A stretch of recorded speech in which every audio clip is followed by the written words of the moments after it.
जब भी कभी पापा मुझे जोर जोर से झूला झुलाती है माँ, मेरी नजर ढूंढे तुझे, लगता यही तू आके थामेगी माँ। यूं तो मैं दिखलाता नहीं, तेरी परवाह करता हूँ मैं माँ। क्या इतना बुरा हूँ मैं माँ,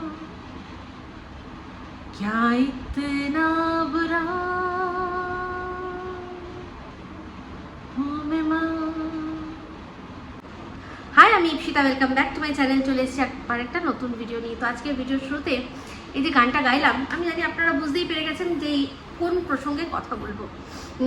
কথা বলার মতো অবস্থায় নেই, কিন্তু প্রসঙ্গটা সেরকমই।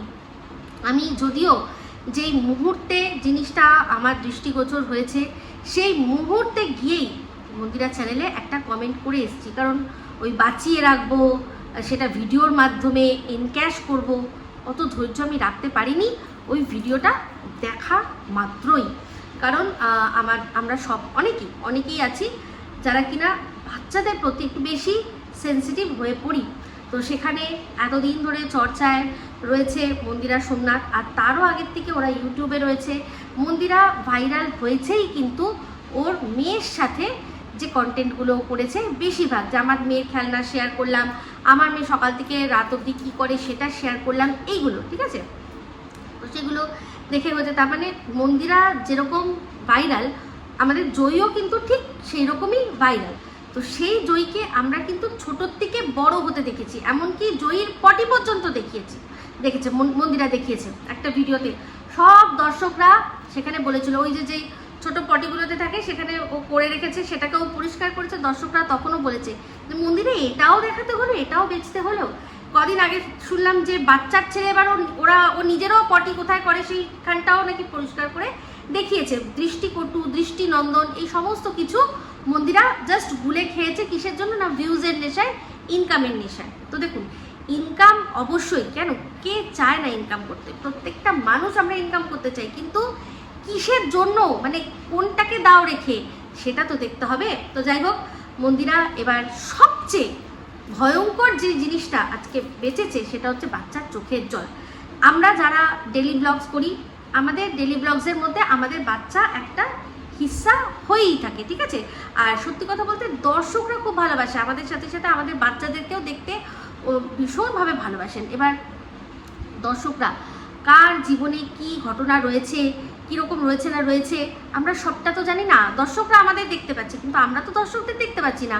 তো কার জীবনে কি ঘটনা রয়েছে না জেনেই আমরা কি করি, নিজেদের মতো করে যেটা আমরা মনে করি যে হ্যাঁ এটা আমি মনে করছি দেখানো, আমি দেখাবো। মানে আমার বাচ্চা, আমি জন্ম দিয়েছি, আমার যদি মনে হয় ওকে মারবো, মেরে একেবারে মানে কি বলবো, সে মেরে ধরে সেগুলোও আমি দর্শকদের সামনে এসে বেচবো, কার কি যায় আসে, এরকমও ব্যাপার কিন্তু মনে হতে পারে। কিন্তু দর্শকরা তো সেটা মনে করে না, কার জীবনে কি রয়েছে, কে কোনো বাচ্চা সংক্রান্ত কীরকম কি জিনিস আর কি তারা তাদের জীবনের মধ্যে দিয়ে তারা ফেস করেছে। তারা যখন দেখে যে একটা বাচ্চাকে তার মা বাবা ইচ্ছা করে কাঁদাচ্ছে, তারাও নিতে পারে না, সেই জিনিসটাই হয়েছে। তো আমিও আমার ব্লগের মধ্যে বাচ্চা যখন দেখাই, এরকম হয়েছে আনএক্সপেক্টেডভাবে, কোনো এমনিতেই হয়তো কোনো রেগে গেল, রেগে কেঁদে ফেললো, হ্যাঁ। তো এই জিনিসগুলো আমাদের সাথেও হয়, আমাদের ঘরে বাচ্চা কাঁদে না, কিন্তু আমার ভিডিওতে গিয়ে দেখবেন তো আমি কিন্তু সেই জিনিসগুলো কেটে দিই। মানে আনএক্সপেক্টেডভাবে কান্না শুরু করে দিয়েছে, আমি চট করে কেটে দিই। বাচ্চাদের অনেক কিছুই হয়, কেটে দিই, সেগুলো দেখাই না। কারণ আমি জানি যে এই যে আমার বাচ্চাটাকে যারা এত ভালোবাসে, তারা ওকে কাঁদতে দেখলে উল্টা আমাকেই বলবে যে কেন কাঁদালে গো ওকে, বাচ্চাটাকে। তো এটা হয়ে যায়। এই যে আমাদের বাচ্চারা যারা বিশেষ করে এই যারা মানে সোশ্যাল মিডিয়ায় রয়েছে, যেসব বাচ্চারা রয়েছে, তারা কিন্তু স্পেশালি ব্লেসড। মানে আমি দেখেছি যারা আমাদের ধরুন দেখছে, তারা হয়তো রিলেট করতে পারবেন যে যারা দর্শক, তাদের প্রত্যেকের বাড়িতে বাচ্চা আছে, তাদের আত্মীয় স্বজনদের বাচ্চা আছে। দেখবেন যে আপনি হয়তো যে আমার ভিডিওটা এখন দেখছেন, আপনি হয়তো দেখেছেন যে সে তার নিজের ফ্যামিলির মধ্যেই ভালোবাসা পায় না। মানে ধরুন বাবা মায়ের ভালোবাসা তো অবশ্যই পাচ্ছে, কিন্তু কাকা কাকি জ্যাঠা জেঠি, হ্যাঁ অনেক সময় দেখা যায় ঠাকুমা দিদিমা, হ্যাঁ মাসি মেশো, এদের ভালোবাসাই পাচ্ছে না। হয়তো সর্বসাকুল্যে বাচ্চাটাকে কে ভালোবাসে না, বাবা মা, সেই অবধি সীমিত। তাছাড়া বাচ্চাটাকে কেউ অতটা ভালোই বাসে না, কেউ অতটা প্রায়োরিটি দেয় না।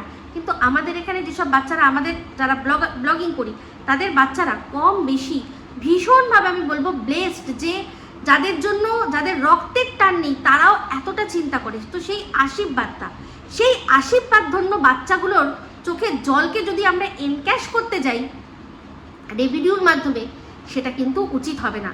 তো যাই হোক, প্র্যাঙ্ক করেছে মন্দিরা, ঠিক আছে। প্র্যাঙ্কটা যখন ও ঢুকে একবার দুবার বললো, হাত পা নাড়ালো, তখনই কি করা উচিত ছিল, ওইখানটাতেই ওর কান্নার আওয়াজটা থামিয়ে দিয়ে ওর ভয়েস ওভারে বলা উচিত ছিল খানিকটা অংশ, যে ও খুব কান্নাকাটি করছিল, দেখুন আপনাদের সামনে একটা প্র্যাঙ্ক করলাম কিন্তু কাঁদছে, আমি সেটা আপনাদের সাথে শেয়ার করতে চাই না, ওর কান্নার আওয়াজটাও আপনারা শুনে কষ্ট পান, আমি চাই না।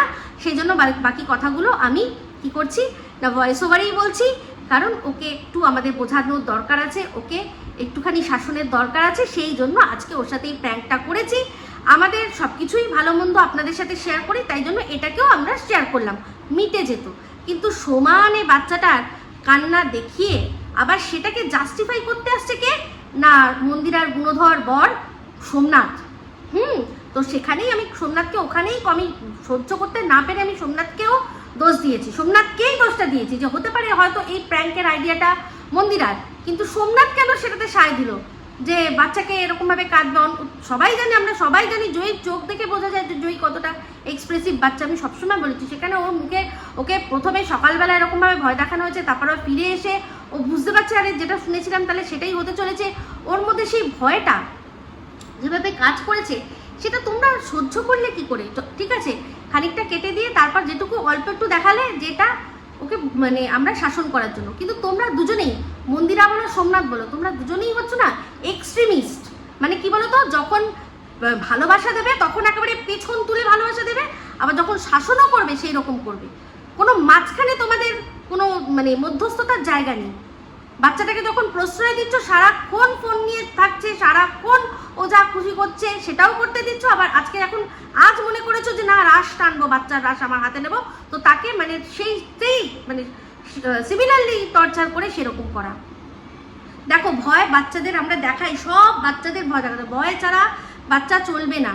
আমরা যখন স্কুলেও আগে যেমন আমাদের, তো আমার মনে আছে আমি যখন মাধ্যমিক পরীক্ষা দেব, তার ওই কি বলে যেটা ঢোকার সময় লাগে, কি বলে ওটাকে, অ্যাডমিট কার্ড নিতে গেছি, আমার সাথে আমার মা গেছে, কিচ্ছু না, সব বন্ধুরা দাঁড়িয়ে রয়েছে, তাদের গার্জিয়ানরা ধরে রয়েছে, আমি মাকে শুধু একটাই কথা বলেছিলাম, তুমি চুপ করো তো। ওখানে ওদের সামনেই দিয়েছিল আমাকে একটা। কিন্তু আজকের ডেটে আমি ভাবতে পারবো, মানে আমার মেয়ে যখন ক্লাস 10-এ পড়েছে, আমি কখনো ভাবতে পারবো ওই জিনিসটা করার? অসম্ভব। এখনকার বাচ্চারা অনেক বেশি সেন্সিটিভ। আমাদের তো বাচ্চা মানে দিনে দুপুরে রাতে দিনে রাস্তাঘাট কিছুই বাবা মা মানতো না, দিয়ে দিত, কারণ জানে ও বাবা, এদের কি এমন মানে এতটা কি আত্মসম্মান হয়ে গেছে যে বাবা মা বকেছে বা মেরেছে বলে এরা কোনো হার্শ ডিসিশন নিয়ে নেবে।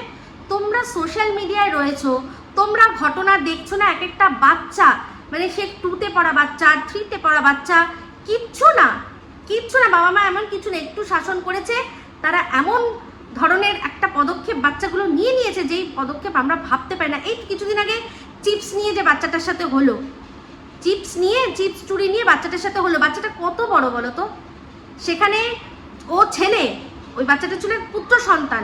আমি বলছি আমাদের জয়ী কিন্তু অনেক বেশি সেন্সিটিভ। তোমরা যখন পেয়েছো সেন্সিটিভ একটা বাচ্চা, তাকে সেরকম হ্যান্ডেল উইথ কেয়ার। তো যাই হোক, আমি মানে প্রথমত ওই ভিডিওটা দেখে আমার মাথা গরম হয়েছে, তার চেয়েও বেশি গরম হয়েছে সোমনাথের ওই আর কি বলা নিয়ে, যে সোমনাথ যে আর কি বলতে চেয়েছে যে তোমরা আমাদেরকে কসাই সাজাতে চাইছো। না, কসাই না, একটা ভালো মন্দ কিছু হয়ে যেতে পারে, সেইটা মাথায় রাখতে হবে তোমাকে। তখন কিন্তু তুমিই নিজেকে নিজে কসাই বলবে, এই যে বাচ্চাটি চিপস চুরির দায়ে, যাকে তার মা মেরেছিল অভিমানে, সে চিঠি লিখে যেটা করেছে, আমরা সেই বাচ্চাটার বাবা মায়ের মনের অবস্থাটা একটু বোঝো তো। করেছো একটা অন্যায়, সেটা অকপটে স্বীকার করো। তোমরা অকপটে স্বীকার তো করলেই না, উল্টে সেটা নিয়ে বিস্তর একটা টেনে এরকম করলে। তো যাই হোক, তোমার ওই ভিডিওটা যেহেতু দেখেছি, লাইভটা দেখেছি, সেখানে তুমি যার কথা বলেছো তার কথা না বললেই নয়, এইটার মধ্যেই বলে ছেড়ে দেবো। সেটা হচ্ছে গিয়ে সে তোমার ওই ভিডিওটা দেখে বলছে যে কত লোকে খারাপ কথা বলে। তো এবার সোমনাথকে ছেড়ে এই কথাটা ডাইরেক্ট আমি সুতোকেই বলছি, কত লোকে কত কথা বলে। তুই বলি এই তো ইপু দিদি আমাকে কত কিছু বলেছে, এখানে ওখানে স্পঞ্জ গুজে রাখে, তারপর ওই একটাই তো ফুটো, বাদ বাকি আর কিছু নেই, এই যে কথাগুলো তুই আমাকে রিপিট করলি। এবার বলতো যে আমি কি মানে হঠাৎ করে তোকে দেখেই আমার মনে হঠাৎ করে এই জিনিসগুলো এসছে আর আমি গড়গড় করে বলতে শুরু করে দিয়েছি? মানে তুই যখন বলিস, তুই ধর পুরোনো কথা যখন বলিস, তাহলে তারও পুরোনো যে ঘটনাগুলো হয়েছে সেগুলোও তো বল। তোকে নিয়ে যখন যেখানে যা বলেছে, যেটা আমার খারাপ লেগেছে, তাদের জন্য মানে সেটা আমি তোরকে পারমিশন নিইনি, কিন্তু আমি আমার নিজের মতো করে তাদেরকেও জবাব দিইনি। তুই যাদের নাম বললি আজকে, গীতাদি, সোমাদি, এই সোমাদির সাথে তো আমার ভীষণ ভালোই সম্পর্ক, খারাপ কিছু ছিল না। শুধু তোকে ওই কথাটা বলেছিল বলেই কিন্তু আমি সেখানে তাকে একটা প্রশ্ন করেছিলাম, যা খারাপ লেগে সেও আমাকে ঘুরিয়ে একটা বলেছে। ঠিক আছে, সেখানে সোমাদি আমার সেখানেই শুরু, সেখানেই শেষ, ছেড়ে দাও, বাদ দাও। কিন্তু আমাকে তো বলেনি সোমাদি কিছু, কিন্তু তোকে বলেছিল, সেই জন্যই বলেছিলাম। এরকম এই যে তুই বললি যে ইপু দিদি বলেছে এখানে ওখানে গুজে রাখে, তো সেই ইপু দিদি যখন তোকে কেউ সুপারি বলেছিল তখন তাকে আমি এই নবাবগঞ্জের বেগুন বলিনি? সে কি আমায় কিছু বলেছিল? আমাকে তো কিচ্ছু বলেনি। তার যে ভাইয়ের বউ, তার সাথে আমার কন্ট্রাডিকশন আছে বা ছিল বা আছে, আমি বলবো এখনো, যেহেতু কোনো আর কি মিটমাট কিছু নেই, তো রয়েছে, আমরা আমাদের মতো রয়েছি, ওর মতো আমি আমার মতো। কিন্তু ওর ননদদের সাথে আমার জীবনে কোনোদিনও কিছু হয়নি। হ্যাঁ, কন্টেন্ট মনে হয়েছে যখন সোনাকে নিয়ে, তখন সোনাকে নিয়ে করেছি, কিন্তু এই যে যাকে নবাবগঞ্জের বেগুন আমি বলেছিলাম, সে তো আমার সম্পর্কে কিচ্ছু বলেনি। হ্যাঁ, যখন শুনেছে আমি এটা বলেছি, তার কাছে যখন কেউ বলেছে তখন আমি দেখেছিলাম সে বলেছিল যে ও তো বলদি। হ্যাঁ, কথাটা একদম ঠিক বলেছিল। কেন বলতো, এখানে এই ওয়াইটিতে যে নিজের লড়াই লড়ে সে একদম ঠিক, যে অন্যের লড়াই লড়ে না সে সত্যিই বলদি। তো যাই হোক, সে যে কোনো কারণ হোক না কেন, যে কথাটা বলে আমি সেই জন্য তাকে আর পরবর্তীকালে কিছু বলিনি, যে একদম কথাটা ঠিকই বলেছে, আর তার তো ফল তুই হাতে নাতে পরবর্তীকালে আমাকে দিলি। তো সেক্ষেত্রে তোকে নিয়ে যে যখন যা বলেছে, সপ্তাহে আমি যখন পজিটিভ ভিডিওগুলো করেছি, যার তলায় তোর অসংখ্য কমেন্ট রয়েছে, কই সেগুলো তো বললি না। আজকে তুই আরেকজনের নাম বললি, সেটা হচ্ছে গিয়ে রিম্পা। তো রিম্পার মাকেও তুই মানে রিম্পাকেও বাজে কথা বলছিস, রিম্পা তোকে বাজে কথা বলেছে, সেটার জন্য তুই আবার বলে দিলি, শুধরে দিলি যে আমিও বাজে কথা ওকে বলেছি। কিসের জন্য? না, ও আমায় বলেছে আমার দৃষ্টি খারাপ, আমি বলেছি তাহলে তোর দৃষ্টি তোর মাকে দেবো, মানে তোর মাকে শেষ করে দেবো। কিন্তু দেখ, তুই ওটা ওকে বলতে পারলি, কিন্তু আমাকে নিয়ে তুই যা যা কথা বলেছিস সেগুলো কিন্তু তুই আর রিপিট করতে পারলি না। আমি কিন্তু হঠাৎ করেই তোকে এই কথাগুলো বলিনি। তুই আমাকে নিয়ে কি বলেছিস তুই তো রিপিট করতে পারবি না। কেন বলতো, একবার তো ভুল করে দিয়েছিস, যার জন্য কেস হয়েছে। মানে তাহলে এই যে ভিডিওটা, সেখানেও একটা এভিডেন্স আমার কাছে চলে আসতো যে তুই আমার সম্পর্কে কি বলেছিস। এখন আর নতুন করে রিপিট না করলেও আগেরটাই যথেষ্ট আমার জন্য। তাহলে বল, যে আমি কিন্তু রিপিট করছি, কারণ আমি আবারও বলছি যে যেখানে তুই আমায় দাঁড়িয়ে জিজ্ঞাসা করবি আমি বলবো হ্যাঁ বলেছি। তুই এই যে বলছিস মানে তোর গর্ভ নিয়ে, তুই চিন্তা করে দেখ তো, যদি সত্যি এই গর্ভটায় তোর ফাঁকা জায়গা সত্যি তোর মনে হতো, তাহলে তুই একটা যে গর্ভে এখনো ধারণ করতে পারিসনি তাতে তোর এত রাগ, তাহলে যে গর্ভে ধারণ করেছে, গর্ভ থেকে বার করেছে, সেই গর্ভটা যে নর্দমা, সেটা তুই কি করে বলতে পারলি? একটা মা, একটা মানে পৃথিবীতে মা হওয়াটা একটা অনেক বড় আশীর্বাদ। হ্যাঁ, তো সেই জন্যই যারা কিনা ধর নিজের ইচ্ছায় না, ধর কেউ তাকে জোর করে ধর্ষণ করলো, তার ফলে সে মা হলো, তাও কিন্তু সেই মাটাকে আমরা কিন্তু মা চোখেই দেখি। রাস্তায় কত ভিখারিনী, পাগল সব পাগলিগুলো ঘুরে বেড়ায়, তারা কিন্তু মা হয়, বাবাকেও হয় না, তাদের বাবাকেও জানা যায় না, কিন্তু সেই মাটাকে কিন্তু আমরা মা চোখেই দেখি, সে পাগলি হয়েও সে পাগলি মা। বুঝতে পেরেছিস? তাহলে সেক্ষেত্রে তুই কি করে একজনের মায়ের গর্ভটা নর্দমা, তোর এটা আন্দাজ কি করে হতে পারে যে গর্ভেও মানুষের নর্দমা থাকতে পারে? আমি তো জানি গর্ভটা পিওর, যা হয় যেটা হয় বাইরে পৃথিবীতে এসে পৃথিবীর জল হাওয়া আলো বাতাস সব লেগে তারপর হয়। সেক্ষেত্রে তুই কারোর মাকে যখন গর্ভটা নর্দমা বলেছিলি, তখনই তোকে এই কথাগুলো বলেছিলাম। তোকে এমনি বলিনি যে আমি তোর জন্য বুক চিতিয়ে লড়তাম। সে হঠাৎ করে কেন তুই যে কথাগুলো তোকে এই কথাগুলো বলছি তার পেছনে কারণ তো রয়েছে, কারণ তুই সেগুলো শোনার ডিজার্ভ করিস, তুই ডিজার্ভ করিস, সেই জন্যই বলা হয়েছে। কারণ আমি একা তো বলিনি, আরও অনেকেই বলেছে। তা কিন্তু দেখ, আমাকে তুই যেগুলো বলিস সেগুলো কিন্তু রিপিট করে দিতে পারলি না। তো যাই হোক, আজকে যে কথাটা সোমনাথ তোকে প্রশ্ন করলো, সে প্রশ্নটা আমারও আছে। দেখ, কতক্ষণ লাগলো, ঘন্টা লাগলো বলতো এই যে হাতে নাতে ফল দেখাতে? এই যে তুই আমাকে নিয়ে ভিডিওটা যেটা করেছিলি, যেখানে সবাইকে তুই জানালি যে তুই আমাকে মেসেজ করেছিস, হ্যাঁ, তো সে কেন করেছিস, আবার সেটা বলেও তারপর কেন সবাইকে জানিয়ে দিয়েছিস, এটা কতক্ষণ সময় লাগলো? তোকে তার উত্তর আমি 2 দিন পরে দিয়েও বলেছিলাম যে এত ইনসিকিউরিটিতে কেন ভুগিস তুই? তোর মনে হচ্ছে যে আমি বলে দিতাম, আমি আদৌ বলতাম না। আমি যদি বলার হতো তাহলে তখনই বলে দিতাম। কিন্তু কথাটা যেটা বললাম সেটা দেখ, তুই আজকে প্রমাণ করে দিলি, আমাকে প্রমাণ করার সুযোগ করে দিলি। আমি কি বলেছিলাম? যে যখন কোনো মানুষকে ভিডিওর মাধ্যমে বার্তা দেয়, যেখানে কিনা সে চাইলে কি করতে পারে, পার্সোনালি হোয়াটসঅ্যাপে বা ফোন করে মেসেজ দিতে পারে, তাহলে জানতে হবে যে নিশ্চয়ই তার পেছনে কোনো কারণ রয়েছে।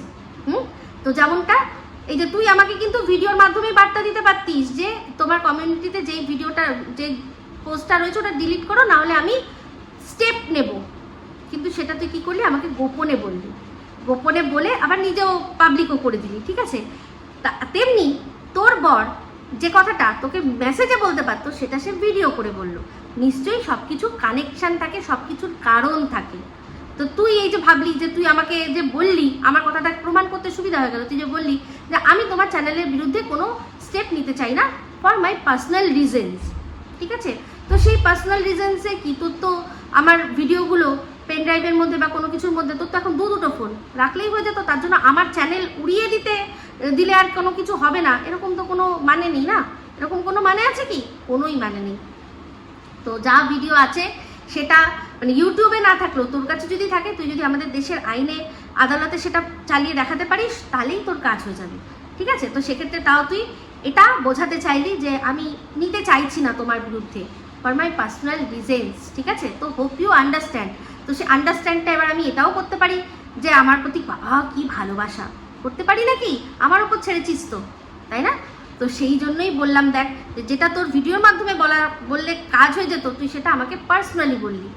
দ্য সেম যে কথাটা তোকে তোর সোমনাথকে পার্সোনালি বললেই হয়ে যেত, তুই সেটার জন্য কী করলি না, ভিডিও করলি। কারণ তুই সবটাই লাভের জন্য করিস, কোনটা করলে তোর লাভ বেশি। তাহলে এখানে আমাকে পার্সোনাল যদি বলে, সেখানে যদি সম্পর্কের চিড়েটা ভেজানো যায়, তাহলে যদি এই আইন আদালত এগুলো থেকে ছাড় পাওয়া যায়, একটা কেসও যদি কমবে তো, তাই না? আর আমি জানি কোনো রকম কোনো সম্পর্ক ভালো করার জন্য বা কিছু না, কেসের ঝামেলা থেকে মুক্ত হওয়ার জন্যই হয়তো একদিন দুদিন এরকম করতে করতে হয়তো হলেও হতে পারতো। হয়তো তোর এটা ধারণা ছিল, আন্ডারস্ট্যান্ড করতে বলেছিস আমাকে, আমি আন্ডারস্ট্যান্ড করে নিলাম, ভালো দিকটা বললাম, পজিটিভ দিকটা বললাম। তো সবাই আমরা জানি যে পাগলেও নিজের ভালো বোঝে। তো তুই তো পাগল না, তুই তো মানুষকে পাগলা করার মতো জিনিস। তো যাই হোক, আমাকে তুই বললি কি যে আমি আমার ভিডিওগুলো দেখো, আমি কীরকম না একটাই শর্ট ভিডিও দেখলে আমার কীরকম বার্ড ডান্সার আমি সাজতে পারি, সেটা সবাই দেখা উচিত, তাই না? তো আমি বার্ড ডান্সার সাজা আর বার্ড ডান্সার হওয়া দুটোর মধ্যে নিশ্চয়ই তফাৎ আছে। আজকে এই চামেলি সিনেমাতে করিনা কাপুর বেশ্যা রোল করেছিল বলে কি করিনা কাপুর বেশ্যা? কিন্তু যখন দেখছিলাম তখন তো ওরকমই মনে হচ্ছিল, তাই না? এরকম প্রত্যেকে যারা অ্যাক্টিং করে তারা কি মানে সেরকমভাবেই তো সাজে। কিন্তু তুই দেখ, আমি কিন্তু বলবো না। এই যে তুই আবার পরবর্তীকালে কি বললি, তোকে যখন লোকে বার্ড ডান্সার বললো তখন বললি কি যে এগুলো প্রফেশন, এগুলো ট্যালেন্ট লাগে। তাহলে তুই এই ওয়াইটির জগতে এই তোর জাস্ট দিদি নামটা তুই কিন্তু প্রথম পতিতা বলেছিলি, তুই প্রথম বলেছিলি। তখন তোর মনে হয়নি যে ওটা একটা প্রফেশন? হ্যাঁ, ওটা একটা প্রফেশন, ওখান থেকে মানুষ ইনকাম করে তো, তাই না? কিন্তু তুই তখন বলতে হয়েছিল, তখন তুই বলেছিলি, দিনের পর দিন বলে গেছিস, যেটা কিনা এখন ক্যাচ করে নিয়ে অনেকেই বলছে, তাই না? তাহলে তখন তোর মনে হয়নি তখন তোর ট্যালেন্ট দেখানোর ছিল না, তাই জন্য পতিতা বার্ড ডান্সার সবাই হিরো চোখে। এখন তুই নিজে যেহেতু এইগুলোই তুই দেখাবি, এই ট্যালেন্টগুলোই মানুষকে দেখাবি, সেই জন্য সেগুলো নোবেল প্রফেশন হয়ে গেল। আর তোর না একটা ভুল ধারণা আছে যে তোর নাচ খুব ভালো হয়, এটা তোর ভীষণ ভুল ধারণা, আমি বলে দিচ্ছি। তুই নিজের ভিডিওগুলো দেখবি, তোর এক্সপ্রেশন খুব ভালো, যেগুলো মুখে এইটুকু তুই করিস ওগুলো খুব ভালো হয়, ওগুলো খুব ভালো হয়। কিন্তু তুই যখন ওয়াইড ইয়েতে নাচিস, তোর নাচের স্টেপ মনে রাখতে গিয়ে তোর মুখের এক্সপ্রেশন থাকে না, হয়তো স্টেপ থাকে নয় তোর এক্সপ্রেশন থাকে। স্টেপ দিতে দিতে এক্সপ্রেশন কি করে দিতে হয় তুই কিন্তু পারিস না। তাই জন্য তুই নিজেকে খুব সুন্দর যে নাচিস সেটা ভাবা তুই বন্ধ করলে আমার মনে হয় ভালো। এটা আমি আমার পার্সোনাল বললাম। বাদ বাকি স্টেপ তুই খুব ভালো করিস, মানে যারা ধর যে মেন নাচছে তাদের পেছনে যারা নাচে তাদের কিন্তু মানুষ এক্সপ্রেশন দেখে না, তাদের শুধু স্টেপগুলো দেখে যে তারা ঠিকঠাক স্টেপ করছে কিনা। এক্সপ্রেশন কাদের দেখে? যারা মেন হিরো বা হিরোইন, তারা নাচের স্টেপের সাথে সাথে তাদের এক্সপ্রেশনটাও গানের মধ্যে যেটা বলছে সেটা ফোটাতে হয়। তোর কিন্তু ওই ঠিক করতে গিয়ে তোর স্টেপ ভালো হয় কিন্তু তোর এক্সপ্রেশন হারিয়ে যায়। তোর ভুল ধারণাটা ভাঙিয়ে দিলাম, বুঝতে পেরেছিস? তো যাই হোক, এই হচ্ছে ব্যাপার। তুই ওই জয়ীর সম্পর্কে বলতে গিয়ে অনেক কথা বলেছিস। দেখ, এই জয়ীর সম্পর্কে তুই যা কথা বলেছিস সেই কথাগুলো তো কানের মধ্যে বাজে। হ্যাঁ, তো আজকে তুই দেখাচ্ছিস কি যে কারোর ছবি নেই, ওই মন্দিরা আর মন্দিরার মেয়ের ছবি তুই ব্যাগে করে নিয়ে ঘুরে বেড়াচ্ছিস। আর সেটা শুনে তুই কি ভাবছিস? মানে ওয়াইটি সাবাসি দেগা, ভালো বলেগা? একদমই না, একেবারে না। এই যে তোর জাস দিদিকে বলেছিলাম না দুদিন আগে, হ্যাঁ, যে ঘর কাদানি পর ভুলানি, একদম দেখ তুই খুব তুতো বোন খুঁজিস না আমার সাথে। ওই তোর জাস দিদি বলছিলি না, আর তোর জাস দিদিও বলছিল না যে তুই আর আমি নাকি বোন। কোথায় বোন? তুইও তো ওরই মতো, ও যেরকম পর ভুলানি ঘর কাদানি, একদম তুই তাই। তো ঘরের মানুষের ঠিক নাই, তুই আবার গেছিস কি না অন্যের ছবি বুকে নিয়ে বসে রয়েছিস। আর রইল গিয়ে এবার বাচ্চার কথা, পোষ্যর কথা। দেখ, একটা কথা বলি, যে সোমনাথদের বাড়িতে যে পোষ্যটা দেখেছি, তুই আর কি যে প্রশ্ন তুললি ওকে ভালোবাসে না বা কিছু, একটা জিনিস দেখেছি যে যতই যাই হোক ওকে নিয়ে ওরা ঘুরতে যেতে পারে না, কারণ ওর সবসময় হিসু হয়ে যায়। ওকে সবসময় দেখি একটা ওই ডাইপার পরিয়ে রাখতে, আরও নানান রকম নানা কারণ নিশ্চয়ই রয়েছে, কিন্তু তাও কোনোদিনও ওকে ছেড়ে দেওয়ার কথা সোমনাথ ভাবেনি। ওটা সোমনাথেরই তো, জনি সোমনাথেরই প্রিয়, জনিকে কিন্তু ছেড়ে দেওয়ার কথা ভাবেনি। মুড়ি খাইয়ে রাখবে, তাও নিজের কাছেই রাখবে। কিন্তু তুই দুবার, একবার না দুবার, একবার শ্বশুর শাশুড়ির অছিলায়, একবার তোর নিজের প্রাণনাশের অছিলায় তুই কিন্তু তোর যাকে ছেলে বলিস তাকে ছেড়ে দিতে চেয়েছিস। ছেড়ে তো দিতে চেয়েছিস, পরে কে আটকেছে সেটা বড় কথা নয়। আসবে কি করে মনের মধ্যে আসবে কি করে যে বাচ্চাকে আমি ছাড়বো? ও মুড়ি খাইয়েছে, হয়তো সেরকমভাবে আর কি পরিষ্কার পরিচ্ছন্ন রাখতে পারেনি, সে সময়টা প্রচুর বিজি, ও সব দিক দিয়ে বিধ্বস্ত ছিল। সোমনাথ সে সময় ওর বউ যখন চলে গেছিল সব দিক দিয়ে বিধ্বস্ত ছিল, হয়তো পুরোপুরি সব কিছু করতে পারেনি। মুড়ি খাইয়ে হলেও কিন্তু রেখেছে, একবারও চিন্তা করেনি যে ওকে কারোর কাছে দিয়ে দেবো। তো সেক্ষেত্রে ও ওখানে ওর বাচ্চাটাকে ঘরে ওরা রেখে ঘুরতে যায়, তাতে একদম খারাপ কিছু করে না। কারণ প্রত্যেকটা যেরকম তোর বাড়িতে ওরা এসে বললো না যে কি সুন্দর বসে বসে খায়, ওর বাড়িটা কিন্তু খাবে না, কিন্তু ওর বাড়িটা একা একা থাকবে, যেটা তোর বাড়িটা থাকবে না। আমার বাড়িটাকে আমি খুব কম হলেও 14 থেকে 16 ঘন্টা একা রেখে দিয়ে যেতে পারি, খাইয়ে দাইয়ে জল দিয়ে দুটো বাথরুমে খুলে দিয়ে আমি চলে যাই। ওর খিদে না পাওয়া অবধি ও উঠবেও না, আর খিদে পেলেও যেখানে শোয়া সেখানেই শুয়ে অপেক্ষা করবে কতক্ষণে আমরা আসবো। আমার বাড়িতে একটা মানে পোষ্য থাকে, পাশাপাশি মনে হয় কেউ জানে না, নিজের মতো নিজে থাকে। তাকে ছোটবেলা থেকেই সেরকম তৈরি করেছি। এখনই মানে নিশ্চয়ই এখন যেমন ওর 12 বছর বয়স হতে চলেছে, নিশ্চয়ই মানে এখন শান্ত হয়ে গেছে। প্রথম থেকে তো আর হচ্ছিল না, প্রথম থেকেই ওকে সেই রকমভাবে ট্রেনিং দিয়েই রেখেছি। কারণ জানি যে একটা সিনেমা দেখতে যাওয়া, একটু টুকটাক বাজারে টাজারে যাওয়া আমার যেতেই হবে। তাও চেষ্টা করি যে সবসময় আমাদের সবার মধ্যে একজন না একজনকে ঘরে থাকতে, যদি একান্ত না হয় তাহলেও খুব কম হলেও 14 থেকে 16 ঘন্টা একা থেকে যাবে। বুঝতে পেরেছিস? সেটা তৈরি করা। তো তুই যেমন খাওয়ানোরটা করেছিস তেমনি অন্য লোকের অন্য রকম সিস্টেম তৈরি করেছে। কিন্তু তুই এখন এই পোষ্য করে নিয়ে যে আদিক্ষেতা করিস, সেগুলো যখনই করিস তখনই ভীষণভাবে বাজে লাগে। কারণ তুই ওকে একবার না 2 বার ছাড়ার কথা বলেছিস। যখন তোর শ্বশুর মশাই শাশুড়ি মায়ের শরীর খারাপ সেই জন্য ছাড়া, তুই তখন তাহলে বাচ্চাটাকে নিয়ে কেন ছেড়ে দিলি না? মানছি হয়তো এরকম যে ফ্ল্যাট তোর, তুই যে বলছিস ভাড়া নিচ্ছে, আমি তোর কথা শুনেই বলছি ভাড়া নিচ্ছে, মানছি এরকম হতো না, কিন্তু এক কামরার একটা ঘর তো পাওয়াই যেত। যে আমি ওকে ছাড়তে বলছে, আমি ছাড়বো না, আমি একটা পাশাপাশি ঘর ভাড়া নিয়ে থাকছি, সবাই জানবে যে আমি আমার বাচ্চার জন্য করছি। আজ তুই যে বাচ্চার জন্য বলছিস যে এখানে তুই রয়েছিস, তা তুই বাচ্চার জন্য এখানে রয়েছিস দেখি না, তো তোর বরই যদি না আসে তাহলে বাচ্চা হবে কি করে? বাচ্চা হবে শুধু মানে কি দক্ষিণের হাওয়া লেগে মানুষের পেট ফুলে শুনেছিস কখনো? তোর বর আসছে না, তুই গেলি না, তোর বর যে তোর বাচ্চাকে দেখতে চায়, তুই কেন ওকে নিয়ে যাবি ওখানে? তুই ওখানে নিয়ে যাবি কেন? তোর সেই তুই বরের সামনাসামনি হবি, সেই তুই সবই করবি, তাহলে ও আসবে যে তুমি এসো, তুমি এসে একটা দিন থাকো, তুমি তোমার বাচ্চার সাথে একটা দিন থাকো, তুই কেন যাবি ওখানে? তাই না?